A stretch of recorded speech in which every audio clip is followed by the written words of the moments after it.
It is September 9th, 2021. This is All Eyes on Cleveland with the Browns Chiefs Game Week edition featuring the man next to me, Joe Valerio. He is in the Penn Hall of Fame, Ivy League educated man, offensive lineman for the Chiefs from 1991 to 96, and the co-host of the Bleav in Chiefs podcast. Joe, welcome back to the show. Brad, it is great to be back. I can't believe how fast the off season went. I think it was at 41 days, or I can't remember the exact number since the last football game was played, and here we are. We're ready to celebrate another season, and I think it's going to be a great one. I think so too. We've got a loaded AFC, should be a blast. A lot of good teams in the AFC. A lot of fun. It kicks off here in about an hour and 15 minutes. I got all my DraftKings lineups in. I'm ready to go. We got you on here. We're ready. I'm ready for football tonight, but even more so Sunday. But I want to start I know the Browns have a little bit of a soft spot in your heart, Joe, because of Kevin Stefanski, your brother at Penn, and I know you think highly of him. So I kind of wanted to start there. I heard somebody talking about this, that it may have been Mary Kay Cabot here in Cleveland, that she kind of viewed that the Chiefs and the Browns kind of ran very different style training camps. The Browns, Joe, kind of ran a camp this offseason. A lot of new players on the defensive side of the ball. But guys like Delpit and Greedy Williams coming back from injury, same with Odell Beckham Jr., they were very careful. They were very safe. Days off every other day for OBJ. A lot of veterans days off. Kind of like, hey, let's just get to week one with this talent healthy and go from there. Maybe a little bit of like that analytics effect where like they saw last year and, hey, maybe this stuff is a little bit overblown. We're going to take it easy and get to week one healthy. They've arrived there pretty much healthy. Mm-hmm. Now, I get the feeling the Chiefs kind of took a different approach because we saw Mahomes in, all three preseason games? Mm-hmm. And there was some hitting, I understand, and some, tackling to the ground a little bit more, which you would never see at Browns training camp. So, what do you think about those two different styles? Well, it's fun. Well, it definitely wasn't a Marty Schottenheimer, there's another Browns-Chiefs connection, right? It definitely Andy definitely didn't run a Marty Schottenheimer camp. Let's be clear.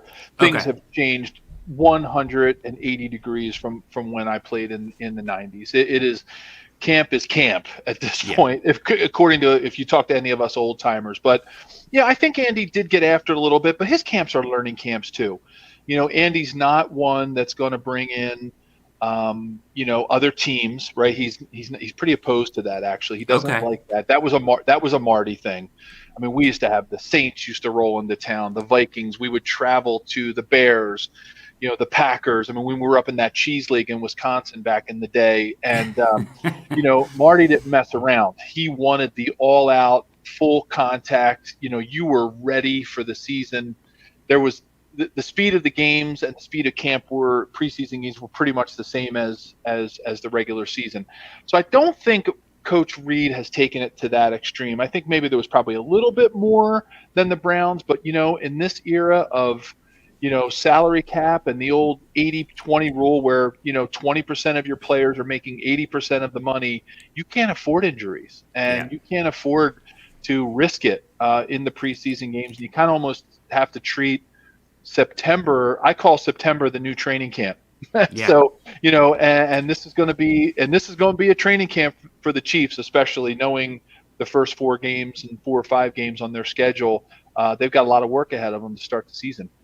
Yeah, that's we'll get to that in 1 second here. I'm going to actually bring up the schedule and stuff and take a quick look at that as we talk about the Chiefs.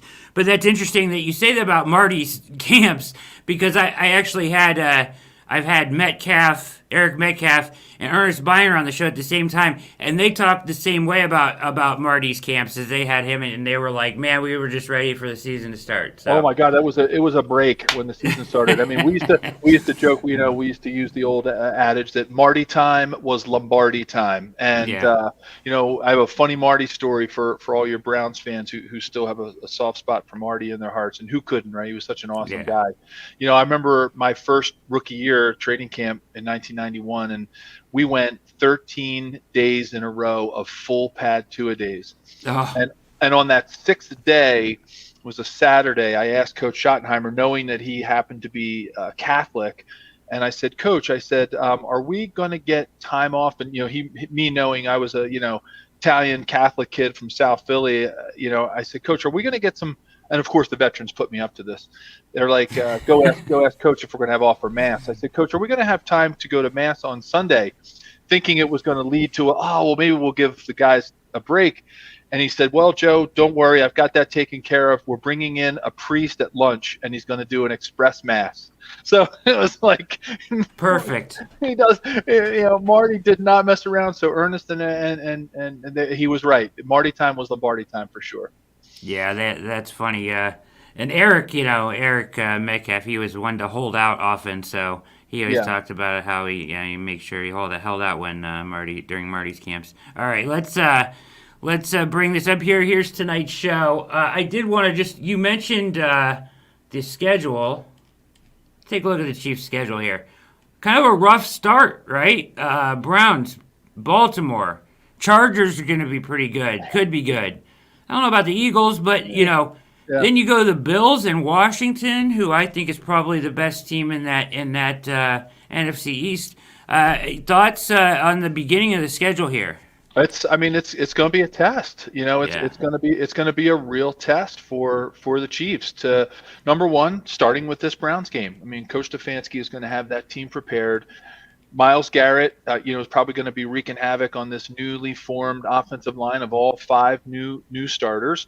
They got to go on the road to Philadelphia. Never easy going to Philly, no matter how tough has been in the offseason with lack of talent or whatever you want to say about what Philadelphia, the product they're going to put out on the field. You still got to go into Philly and you still got to play. It's an East Coast swing. Buffalo, probably the other team, sort of in that mix with the Browns, the Chiefs, as sort of the class of the AFC, and probably, like you said, more than likely the NFC East winners in Washington, who've made some improvements. I think that the Washington football team has made some moves that I think Fitzmagic is going to be was a great addition for them, and I think they've done some things that are going to make them strong, and so. Yeah, it is, and it's at Washington, so another East Coast swing for the Chiefs to have to go to the Eastern time zone. So, yeah, I'm telling you, this is going to be a make or break month for the team for sure. Yeah, boy, at Baltimore Sunday night, 2 Sunday night games in the first 5 weeks. That's wild. But that's what happens when you're the best, right? The Chiefs. That's what you get. So. Some primetime games there. All right, let's talk about this team a little bit more. So a lot of talk here, and I have some questions. Actually, I reached out. I told some people that you're going to be on the show, and I had some fans that wanted to ask some questions to you a little bit.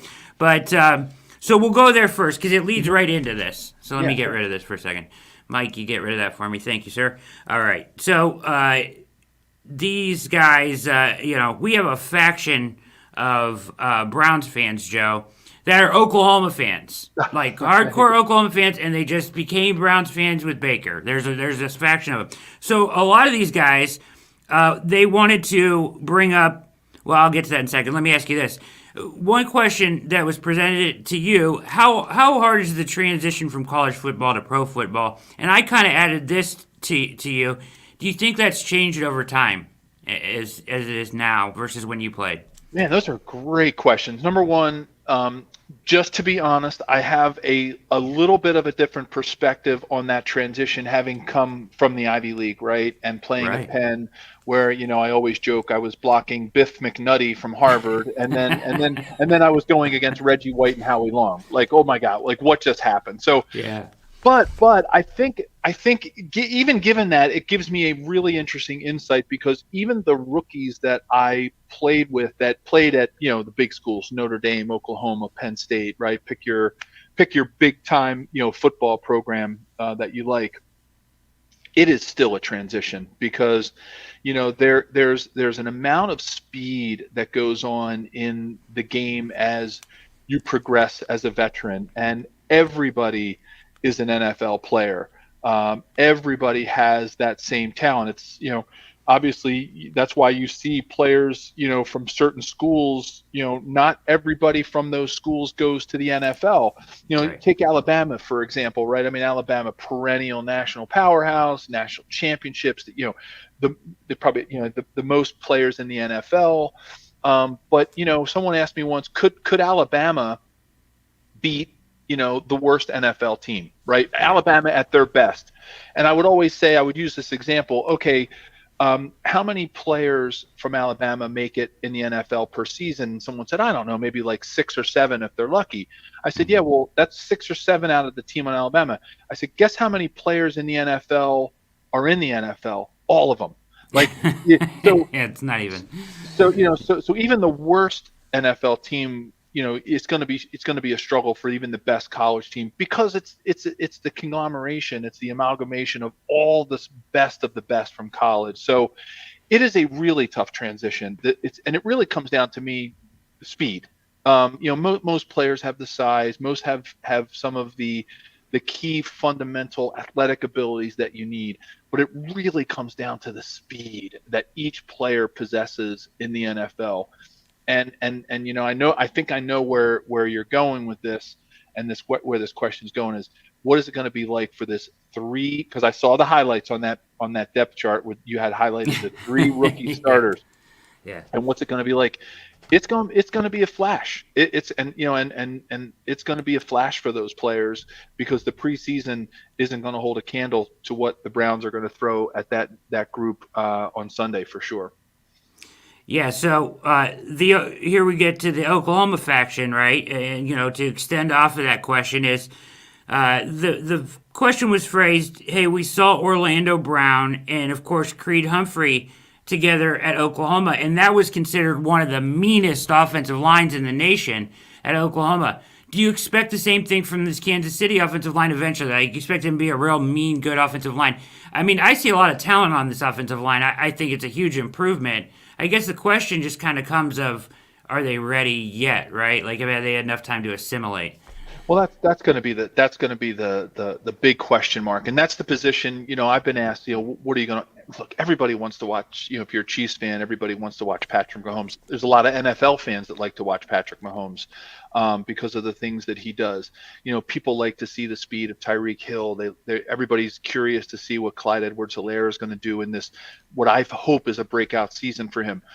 I'm going to be watching that offensive line, not just against the Browns, but week in and week out, to see how they develop. And, so I have felt that going into this season, I've sort of felt that going in with three rookies and then two new starters on the left side with Orlando Brown and Joe Tooney, I feel like they had to make a decision very early on in this training camp to go with it, because you don't have the luxury anymore. Again, circling back to our Marty Schottenheimer training camps, you don't have the luxury of these long, drawn out, beat you up training camps to get players ready for the speed and the meshing that needs to happen on an offensive line. It's a chemistry group. You have to have chemistry. It's a chemistry position. And I was so happy to see Andy Heck, Eric Bieniemy as offensive coordinator, Andy Heck as O-line coach, and of course Coach Reed just go with it. They made a decision, and even though you look at the depth of this offensive line, they basically have two starting offensive lines.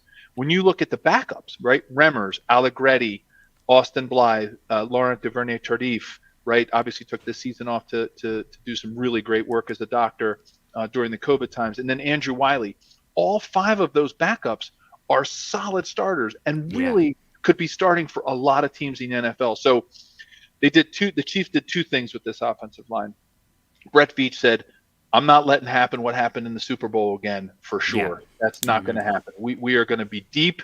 We're and they also don't forget Kyle Long on PUP. There's another starter, Yep. right? So I think it's going to be a real interesting sight to see what happens, how this group of five that are five brand new starters to this team, three of them in essence rookies. I know Lucas Niang's not a rookie, but he didn't play last year because of the opt out. They have three rookies, starting with Creed and then going on the right side, and then they've got two new starters on the left. It's going to be really interesting position to watch. I hope you Browns fans really watch that group, because I think that's going to be the key to to me, it's the key to the game. Yeah, it's interesting you mentioned that as the key to the game because certainly that's something that Browns fans are hanging on. I'll tell you that, as they're kind of pointing to that as like, hey, this might be the chance. And I've been kind of one to say, hey, okay, these are talented guys. Like they didn't get worse. They totally upgraded this offensive line, big time. I guess my question would just be, like you said, can they be? It takes time, right? It takes time for these guys to gel and work together. Will they be ready for that? So I guess that is, the revamped offensive line is certainly a factor and a point of this game that is going to be pivotal. You're watching All Eyes on Cleveland. Special guest Joe Valerio, ex-NFL offensive lineman for the Chiefs, co-host of Bleav in Chiefs podcast of the Bleav Podcast Network. You can find that podcast where all popular podcasts are found. Joe, as far as I wanted to ask you this question, and this is not in my notes or anything, but it just came up as we were talking. I listen to Chris Sims sometimes. Whatever. Some people, have thoughts about Chris. But Chris was talking about offensive line play in college today. And the reason he was talking about it, Joe, is because of Brady's complaint about the number change, right? Like, okay, so now anybody can wear any number. And Brady's been vocal about, hey, I don't know if this is a linebacker, a defensive back. Same thing for running backs. Who am I blocking here? Like, you have to have a different knowledge of who is what number, right? And you can really kind of confuse guys that way. At least that's what Brady wants us to think, right? Yeah. Do you find that true? You think there's some truth to that?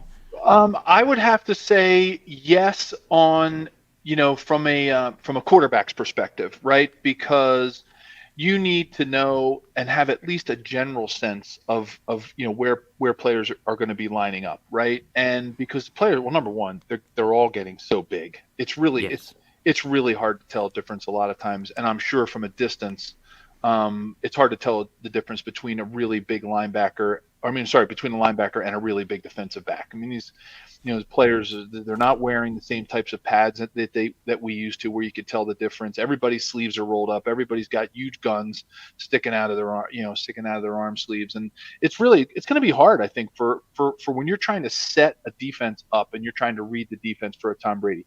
I got to be honest, from an offensive line perspective, you're operating in a closet.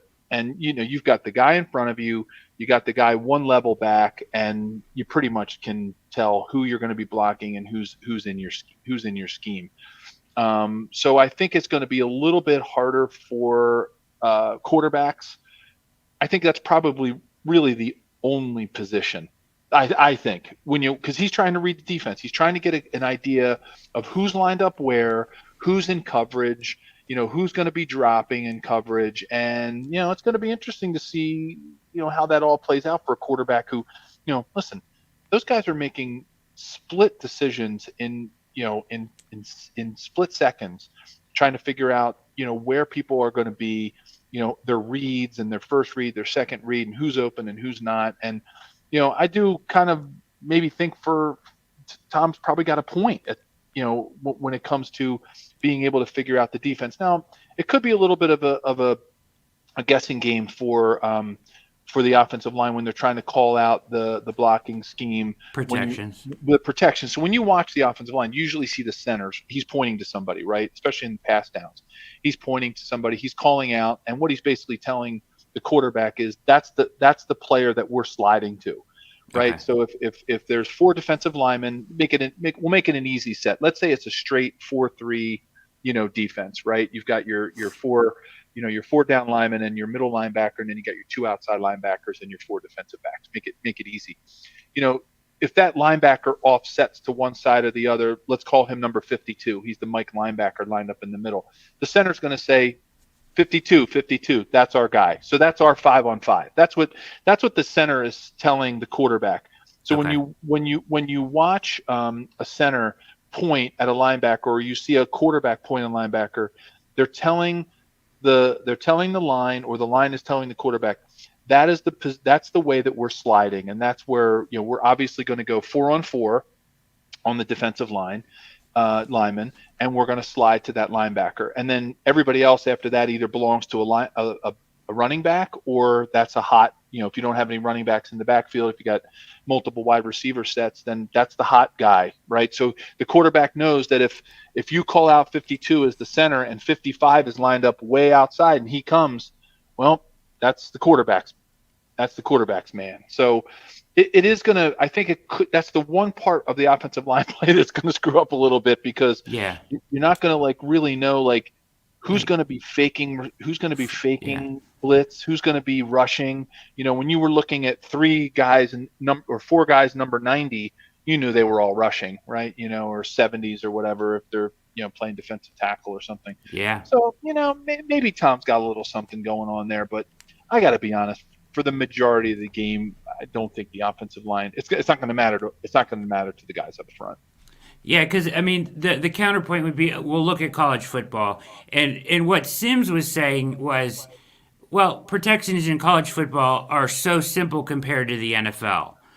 Basically, in college football now, you either block one way or the other. The quarterback gets rid of the ball in 2 seconds with the spread offense, right? So that brings me back to the question we started with. The transition. Today, is it that different of a difficulty or complexity with the offensive line blocking schemes versus college today? You think? Yeah, I think what you're seeing more, Brad, as far as blocking goes, there is so much more team blocking, so much more zone combination blocking, because I use the defensive tackles as the example. Someone asked me the other day, what position has changed the most since you've played? And I have to say that the position that has had, I think, the most significant change in the way that you have to deal with it is first defensive tackle. My second position would be tight end. I don't think tight ends look anything like they did 15 years ago, right? They're right, giant. yeah. They're giant wide receivers at this point, right? But on the defensive front, defensive tackles, when you look at some of these guys, 6'3", 6'4", 350 pounds, running sub 540s, come on, be for real. So what you can't do is block those guys one-on-one. Yeah. It was getting hard towards the end of my career in the 90s with guys like Cortez Kennedy and Russell Maryland and players like that. Those defensive tackles were getting, but you could still get a guard to go one-on-one with them. You can't anymore. You just can't. You physically cannot block those defensive linemen, those defensive tackles one-on-one. So you're seeing a lot more zone blocking. You're seeing a lot more combination blocking. And with that, it opens up defensive schemes, right? When you know that a center and a guard are going to have to double team a defensive tackle, like a Jaron Reed, for example, right? When the Browns are going to be faced with him right now, and what that does for a coach like Steve Spagnuolo is says, okay, well, if my center and guard are going to have to be doubling, I can do some funky things with my linebackers. Yep. Then you mix in some really athletic linebackers like there are today. And when you see these linebackers that are, 250 pounds running 4.5s, 4.4s, holy cow! It has become an incredible transition for offensive linemen. So those 3 rookies on the left side of the line, they're gonna have their hands full this week. Yeah. And because of the speed, the types of defenses that coordinators are throwing at lines, and the fact that it's getting really, really hard to block some of these incredibly athletic defenders that are out there. It's going to be really interesting. I don't worry so much about Joe Thuney and Orlando Brown. I think, they're veterans. They got it down. but especially with Creed at center, he's gonna have to make all those calls and deal with it as a rookie. I think he's up for the task though. So tell your Okay. Oklahoma, we can tell your Oklahoma fans that he's like I see Tim Grunhard in him, and if anybody follows the Chiefs, that any of your Browns fans, Tim Grunhard, played in more playoff games than any Chief up to a certain point. Notre Dame center. I see so much of him. Played for 10 or 13 years. I see a lot of Tim Grunhard and Creed Humphrey. Incredibly interesting. Great stuff, Joe. Thank you for answering those questions. Um, let's talk a little bit about personnel here. William Gay is out, I think, 4 weeks, right? Yep. I think the Chiefs will miss him.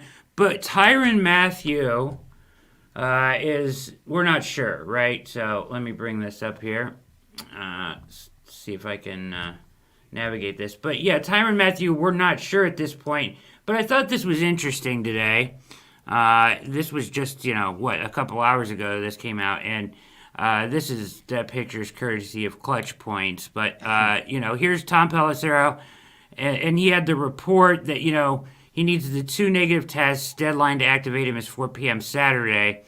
But here's really interesting. Steve Spagnuolo has essentially 2 game plans, Plan A and Plan B, depending on the availability of Mathieu. He has been attending meetings virtually throughout the week. Andy Reid has hinted that he could play Sunday without practicing. I'm sure they would play him without practicing. Yeah, he's a smart enough guy to do that. My question is, Plan A, Plan B. What do you think how much does that change things? And what would the defense look like differently, in your opinion, without him? Well, number one, obviously they're going to miss his leadership, right? I mean, Sure. and that's like the intangible that he brings, right? He's really, to me, he's the quarterback of the defense, in my Right. opinion. When I watch the way that Chiefs defense plays, I mean, the Chiefs they have that, it's basically what you would call a 4-2-5, right? It's Yeah. really I mean, they're in nickel pretty much all the time. Now again, some of these defensive backs now are basically linebackers from my era, so they don't lose a lot, I don't think, from a size perspective, but I think they lose some of the aggressiveness that he brings to the table. Sure. And Plan B, minus a Tyrann Mathieu, I mean, it could be bringing in, it could go back to a 4-3. They could go back to a 4-3. That Okay. could be something that Coach Spagnuolo could be doing, and I think their defense will reflect more of a 4-3 defense than they will their typical 4-2-5 that they run even on first and second down and in running downs, because of the way that Tyrann Mathieu plays. He is like having a linebacker out there. Absolutely. So Yeah. I think that's probably what we could see. I wasn't privy to Yeah. that Plan B. I didn't get a chance to get Yeah. a spyglass into it, and but if I had to guess, Plan B is more of a traditional 4-3 defense, more linebackers, get Nick Bolton into the mix. Um, Okay. getting some of the other linebackers that have played well. This offseason. Anthony Hitchens is solid. I know they've got Ben Neiman as a starter. I think if he's not available, I think we'll see more of Nick Bolton, and I think we'll see pretty much their typical. We're gonna see there's 2 corners, right? We're gonna see Travarius Ward and Jarius Sneed, and then we're gonna see Hughes and Sorensen, at sort of Sorensen at the free safety, and then Hughes at, I guess, what they call like that, kind of hybrid cornerback, Yeah. and then substituting in like a Nick Bolton or somebody, for Tyrann Mathieu. So that's what I would guess. Little If they bit have, heavy, little bit heavier personnel maybe yeah, against the Browns' run attack. Yeah, that seems to exactly. make sense because he can come up. Tyron can come up and play the run so well. Yeah, that makes a lot of sense. What are your expectations for this Chiefs defense? Think they could be a lot better than last year? You think they could be top 10 defense? What are your thoughts on them? I definitely think, Brad, they can bump up into a double, a low double digit, single digit ranked defense based on what Okay. they're doing with the personnel. And I thought the Jaron Reed pickup was huge, because what that gave them is the ability to put Chris Jones back on the outside, where he seems to be more effective. Hmm. He seems to be really settling in well at the defensive end position. And when you couple it with Frank Clark, who's always a pass rushing threat. Um, you know, Again, let's go back to that whole the way that you have to run block, or the way that you have to call out your pass protections based on your personnel. It makes me think about when you have Chris Jones and Frank Clark, in there together on the defensive ends. It makes me think back to my days, with Derek Thomas and Neil Smith, or go back to the Philadelphia Eagles with Clyde Simmons and Reggie White, because ultimately somebody has to be singled up, Yep. right? Unless you're keeping a back end to chip, unless you're keeping a tight end in permanently to pass block and not go out on a pass route, you have one of your offensive tackles has to single up. If you rush four, you can always slide your center or the open guard to the defensive end that's rushing against the tackle. And that's what we did when we used to play against Reggie White. But what that does is when you're sliding your protection towards one particular player, the way that you might do to a Frank Clark or a Derek Thomas or a Reggie White, it leaves your other offensive tackle exposed to go one-on-one. And I think that's what Coach Spagnuolo is going to do this year. He's going to try to get some singled up matches with Chris Jones and Frank Clark, or force the team to keep a back in or keep a tight end in to chip before he goes out on his pass route. So I think that was one of the big things, and that's what Jaron Reed does. He Yeah. allows Chris Jones to go on the outside. He gets a little more push on the inside because he's a good push bull rusher on the inside. And I think it was that one piece that the Chiefs defense was missing last year, and in previous years. They were missing that push in the middle, and they were missing that ability to have one of the tackles singled up. So I really like what they've done. I like the speed that they have at linebacker. Anthony Hitchens is solid as the Mike linebacker. I think Willie Gay is super athletic. Nick Bolton was a great pickup. Yeah. I think this cornerback group, the safety group, has matured. They seem, when you're practicing against Tyreek Hill every day, and you're Yeah. practicing against Patrick Mahomes, and you're gonna get better. Yeah. And so I think they've done some really good things on defense to be more balanced. That's great. Good stuff, Joe. You're watching All Eyes on Cleveland with Joe Valerio. Outstanding guest. You got to be one of my favorite guests, Joe. You're so good. And go listen to Bleav in Chiefs podcast as he covers the Chiefs. He was former offensive lineman for the Chiefs from 91 to 96. He is a Ivy Leaguer just like Kevin Stefanski from Penn. He's in the Penn Hall of Fame. He's Joe Valerio. He's the best here. All right, let's talk about the offense a little here before we get to the game a little bit more, and a little thoughts on the Brown side of the ball a little bit before we let you go. Um, Andy Reid, Eric Bieniemy, it's the Chiefs, it's Mahomes, it's all the weapons, Kelsey, Edwards-Helaire, of course, everybody that we're talking about, on the outside weapons, Tyreek Hill, McCole Hardman. The speed is there. It's all there, right? It's the best offense in the league every year, pretty much. Is there any evolution to this? Do you expect to see changes in the offense this year? Like I know, of course, he's always tinkering, and there's always this twist to this, or this change to that play or adjustment.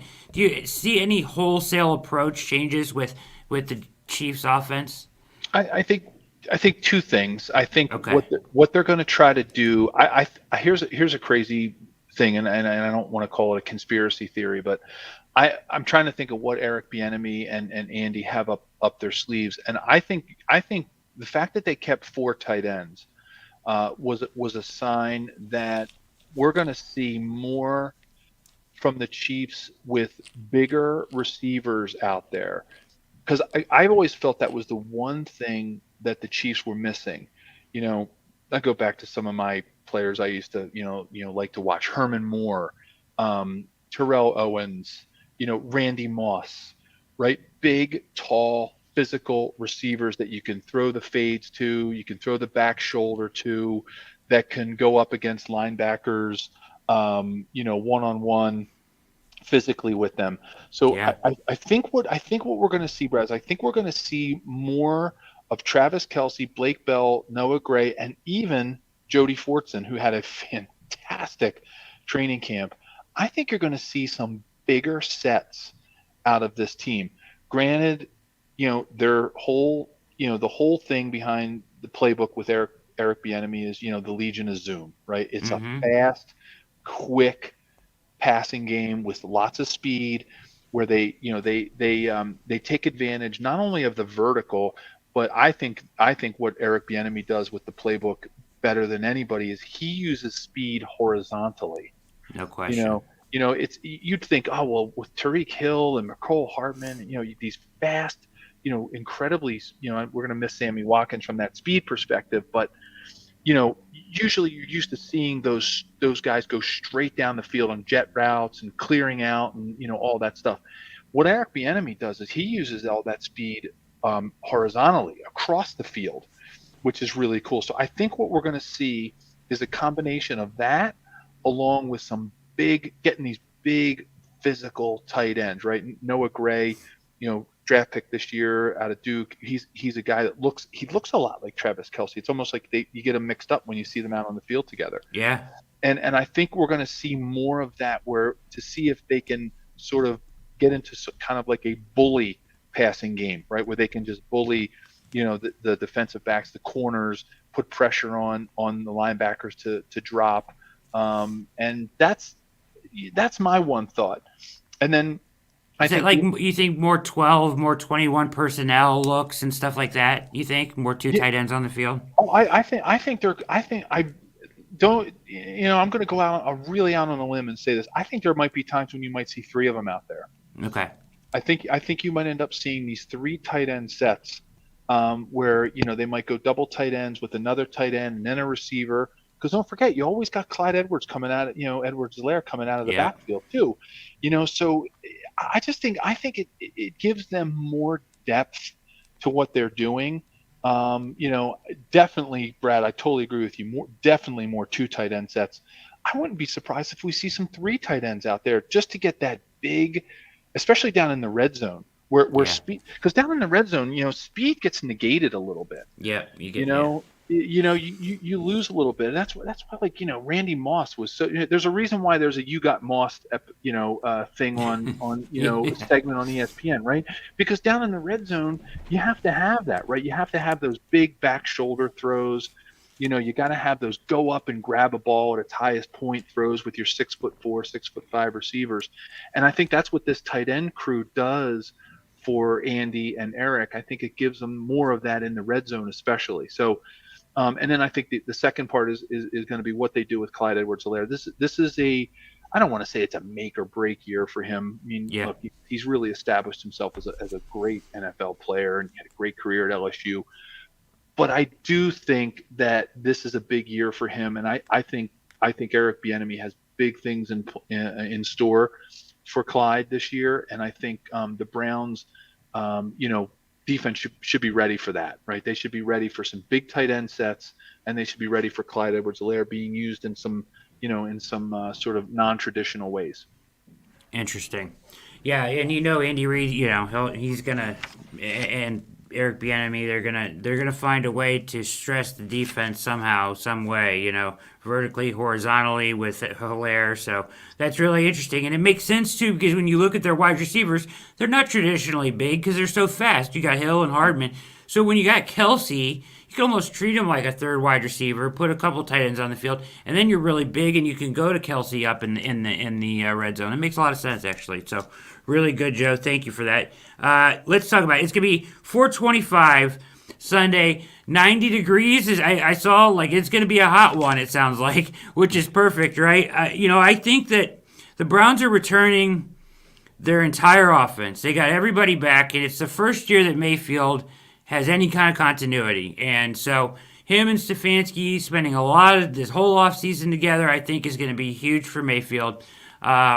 And they've had Donovan Peoples-Jones really come on, had a terrific camp as another wide receiver weapon out there. And he's a bigger guy that can kind of, play that role. But the big change with the Browns, of course, Joe, is the defense, right? They went out and got John Johnson, Troy Hill, 2/5 of the best secondary from the Rams, right? They went out and got Clowney to play opposite Garrett, Tack McKinley to also play off the edge, a guy with some speed. They got, Andrew Walker to come in and play middle linebacker, a guy with some experience. You're more of your leadership guy there. They draft Newsome. They draft Jeremiah Owusu-Koramoah, which is exactly what you're talking about when you're saying, linebackers that look like safeties, right? And safeties that look like linebackers. That's what Joe Woods wants to do. Probably a lot of what Kansas City has been doing. He wants to run a lot of dime with 3 safeties on the field. Now, because Grant Delpit hasn't been healthy and he couldn't get through camp healthy and he missed all of last year, they haven't really been able to deploy it yet, but that's the ultimate goal, right, of Joe Woods, is to be able to play 3 safeties on the field a ton.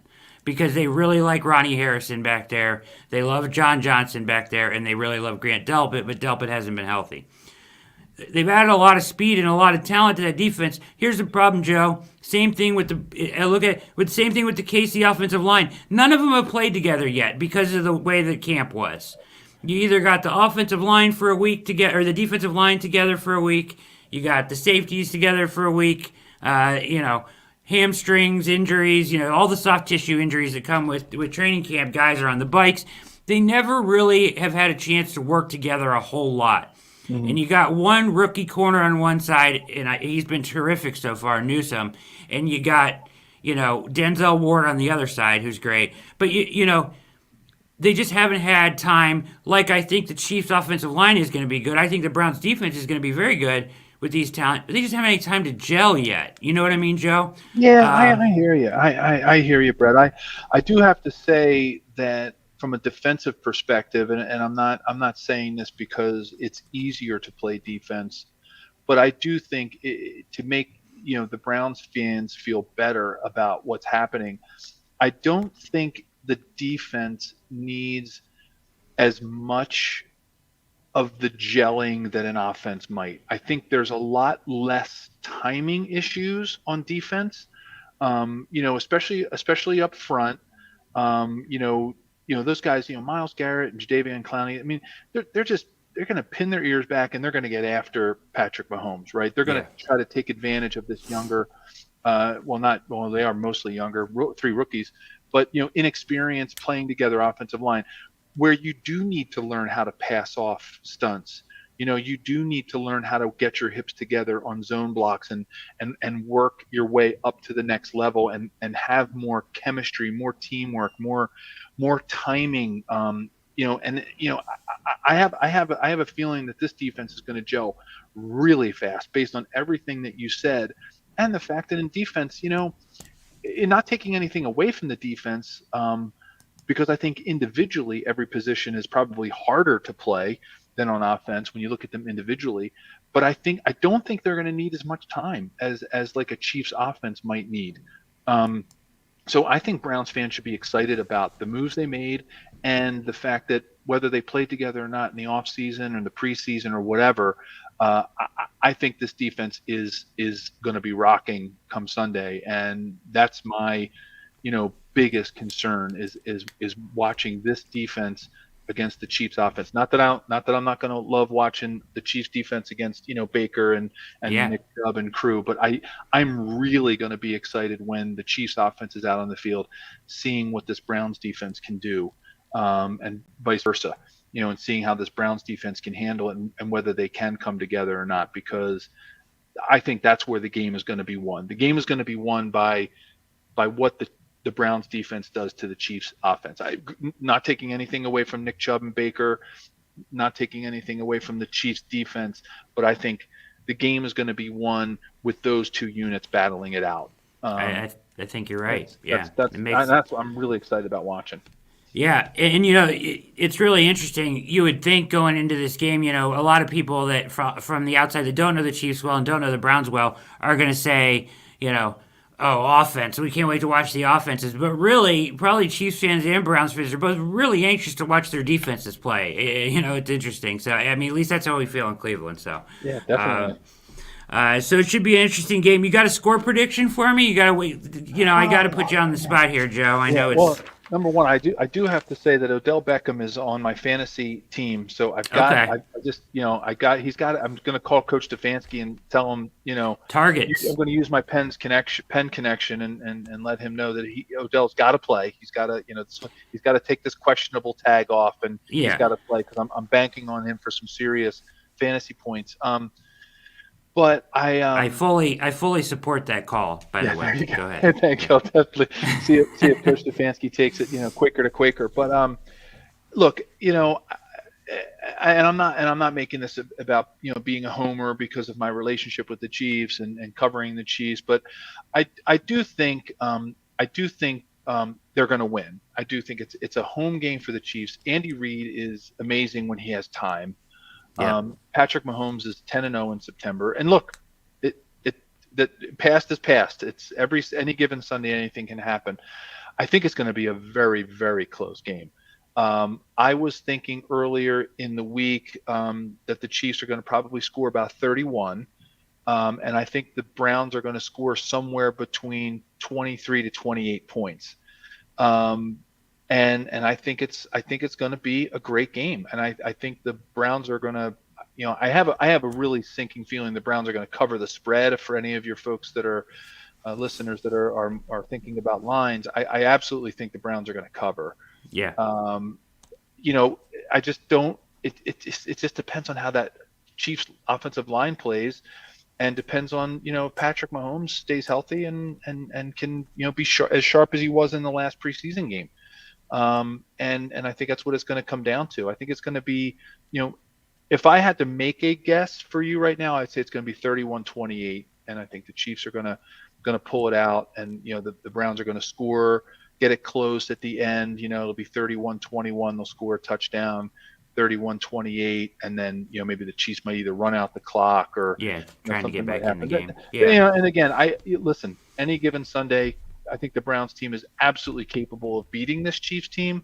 But I just think on paper, knowing what I know about this offense, knowing Sure. the improvements the Chiefs have made on defense, I kind of see it going that way, just completely objectively. Taking my Chiefs hat off, Oh yeah. not being a homer about it. I just think that's the prediction that I would make. But I am going to put the caveat in there for my my man Coach Stefanski that not to go homer with him either, but the Browns are gonna have a great season, and they could absolutely walk out of Arrowhead with a W just as easily as the Chiefs can win too. So I think it's going to be I think it's going to be a great game. Hope it's not like that crazy first game that happened with Dick Vermeil years ago when John Tate. Do you remember that game when John Tate was the offensive lineman? He caught a deflected pass. I think was it Trent Green? I think, and then John Tate caught it. Oh my gosh, Trent Green. Yes. Mm-hmm. And John Tate ran down the sideline, and was his last name Dodd? He took his helmet off and he threw his helmet before the play. After the play, and they got Or flagged. And he got flagged, and then they got and Morton Anderson kicked the field goal. Put him in field goal range, and he kicked it to win. Yeah, and it was like 37-39 or something, or something. Oh my like gosh, that. Man! That was that was Chiefs Browns opening. That was opening day. I didn't realize that, but that one is in my log of nightmares. So.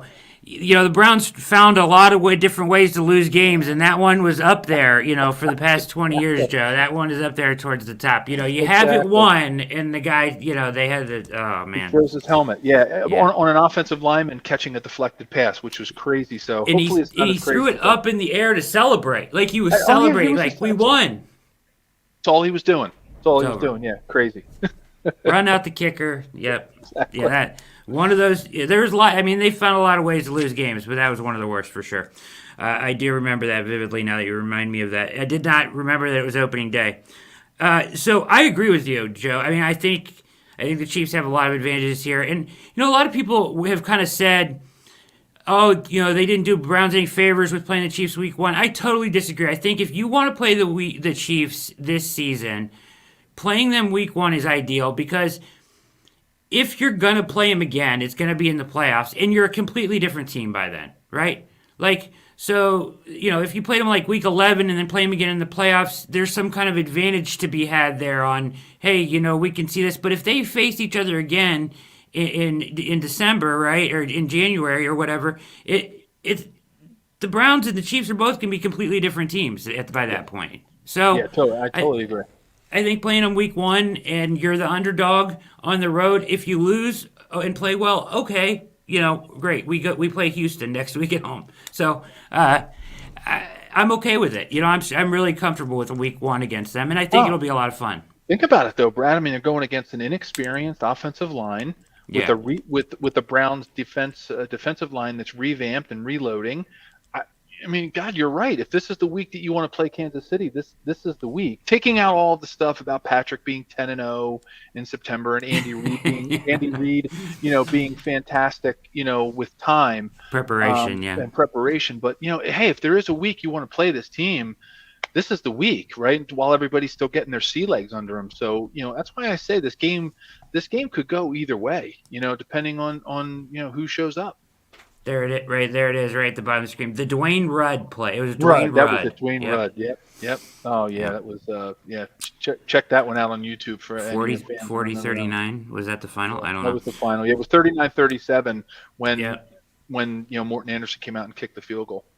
Good job, Easy Weave in the chat there with a couple helping us out. All right, yeah. So I mean the way that I think that the Browns somehow could pull off this game is I think they have to keep it close late. And I kind of talked about the defense not gelling, and I'm going to talk a little bit about more of this when you go just kind of to my fan base here. But they have some good individuals on defense. You don't necessarily John Johnson could go up and make a huge play late in the third quarter that turned things differently. Or, you have those kind of players in the secondary on this defense that you didn't have in the past. Clowney can maybe free up Garrett so he's not double teamed so much late in the game and he's fresh and he gets a strip sack. I think they need a play like that to find a way to win. So I would agree with you that it's probably the Chiefs, but you never know, right? Mm-hmm. Yep. And hey, by the way, I was real quick looking in the chat. Logan21 asked if I preferred coming out of a 2 or 3 point stance. That's my son. Yeah, it's my son. There you go, Logan. Logan, yeah. I absolutely preferred a 2 point stance. I'll tell you why. Because in college, our coach wouldn't let me do it. So in college, our coach always made me get in a 3 point stance. And so when I got the chance to go in a 2 point stance and pass protect out of that when I was in the pros, holy cow, that made a world of difference. So I loved coming out of 2 point stance. Now, tough to run block, Reggie White out of a 2 point stance. So definitely a 3 point stance if I was run blocking for sure. Boy, Joe, my son is playing offensive line for his high school team right now. He's a junior. Fantastic. Boy, and to fly him out there and have you give him some lessons. So. Oh my gosh, just fit and finish. That's what I coached. I coached high school offensive line for 11 years, and my big things, with coaching younger offensive linemen was, you just got to learn to finish and use that player's momentum against him, and so when a defensive lineman goes for the play and you can feel him reaching for the running back, that's when you got to accelerate and really finish with your legs and use the, I used to call it, feel the weakness, because you can feel a defensive lineman get a little bit weak when they go to make a play, and that's when you use their momentum against them. And you'll always get an extra yard or two with your running back if you can drive the defensive lineman away, and accelerate your feet, and don't ever stop those feet. So there you go. Logan. Thank you. Good luck, Logan. I wish you all the best, man. I'm glad you are a member of the Fools, the Fraternal Order of Offensive Linemen. We're just fools. That's all we are.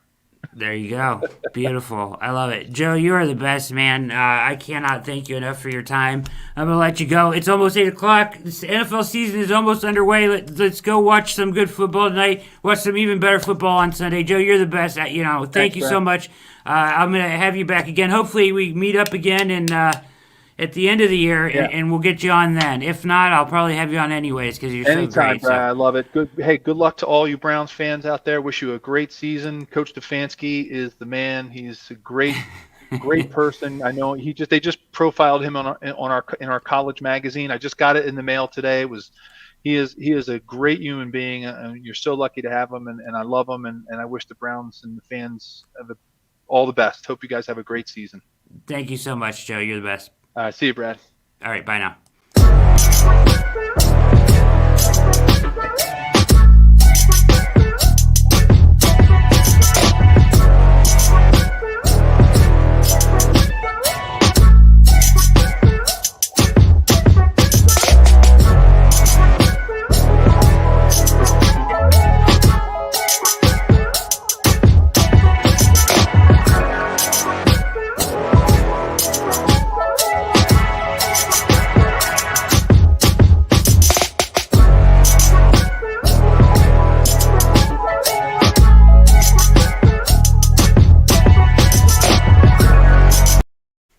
Oh my gosh, it's finally here, folks, ladies and gentlemen. All eyes on Cleveland. Huge thing. I mean, come on, Joe Valerio. Jeez.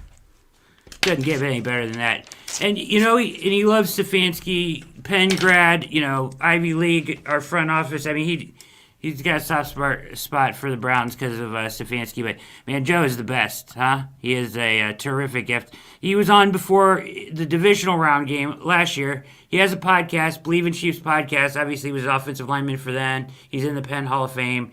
He played, 5 years for the Chiefs offensive line. Started 5 years for the Chiefs offensive line, 91 to 96. And then, now he hosts Bleav in Chiefs podcast, which you can find anywhere. And I recommend listening to it because he's fantastic to listen to. Smart guy, awesome guy. Knows his football, and perfect guest for Chiefs week. He did a tremendous job last year and even better this year. So, heck of a guy, and as is Coach Stefanski, and he talked about him, and we know what kind of man he is, as he has changed the culture completely for the Cleveland Browns. Let's talk about this game real quick on Sunday. I kind of already hinted at it. The first thing I want to say is, it's going to be hot. It's going to be fun. I do not worry about the offense, okay? It's going to take a good offensive output for the Browns to win, but I expect Baker to be sharp. I expect the offense to come out looking really good. I expect them to, you mentioned Jaron Reed and stuff like that, and that's fine, but our offensive line can go toe for toe with any defensive line or pass rush in the league. And I fully expect our offensive line and blocking scheme and all that to be ready for any of that, and I expect the Browns to throw the ball with success and run the ball with success. I think they should be able to score, and they'll be sharp on offense. I expect a great day from Baker. Now, defensively, they're playing against, as he said, the Legion of Zoom. The Chiefs' offense here. You got Newsome is going to be on Tyreek Hill at times. The Browns don't like chasing receivers, right? Or at least Joe Woods has not shown that in the past. He's kept Denzel on one side and another guy on the other side. And that kind of comes with that cover 3 philosophy that the Browns run. That Seattle cover 3 is that they like to keep their corners on one side. So you're going to get Hill on Newsome at times, and that's going to be scary as all hell. But John Johnson, Ronnie Harrison, those guys, they'll be ready to play. They'll have in a really good game plan. I expect it to be a high-scoring game. The way the Browns win this game, and I mentioned this already, is they're not going to be, the top 5 defense that we want them to be week 1. They just haven't had time to gel yet. But they do, and they did add premier individual players. So I look for John Johnson, Myles Garrett, strip sack, Jeremiah Owusu-Koramoah just making an athletic play, a sack, a strip, an interception, Denzel Ward or Troy Hill, one of those guys to make a huge play. Individual play. It doesn't even take team defense. Just somebody, John Johnson, just going, meeting somebody at the top, tipping the ball, cause an interception late in the third quarter, early in the fourth, swing momentum, get a lead, and then maybe run the ball, work the ball, get yourself a win. It's very possible. It's very possible and could easily happen for the Browns. It's a winnable game. I think it'll be close. Offense will look sharp, but you're going to need a big play from one of these defenders. And I think it could be one of the new guys, but you need an individual spectacular defensive play, I think, to go win this game. Cause a turnover. Myles Garrett strip sack. Troy Hill, jumps a route and returns it for 6. Something like that gets you a win, I think, in Arrowhead. A late momentum swing on a big time individual play from one of the guys that we brought in, and I think that's how the Browns can win in Kansas City. It's going to be a hot one, boy, and man, you start getting excited. Motherfucker! We gotta go! Because it is kickoff now in less than 17 minutes for the NFL season 2021. Thank you so much for watching All Eyes on Cleveland. I want to say thank you, real quickly, to Nick Farmer and Robert Schulter, who are members of All Eyes on Cleveland. If you love All Eyes on Cleveland like they do, go to the link below in the description or the website, www.alleyesoncleveland.com. Become a member for just $3 a month. You get tons of exclusive content. You get thanked on the show. You can hit me up anytime for questions you want to ask all of our tremendous guests.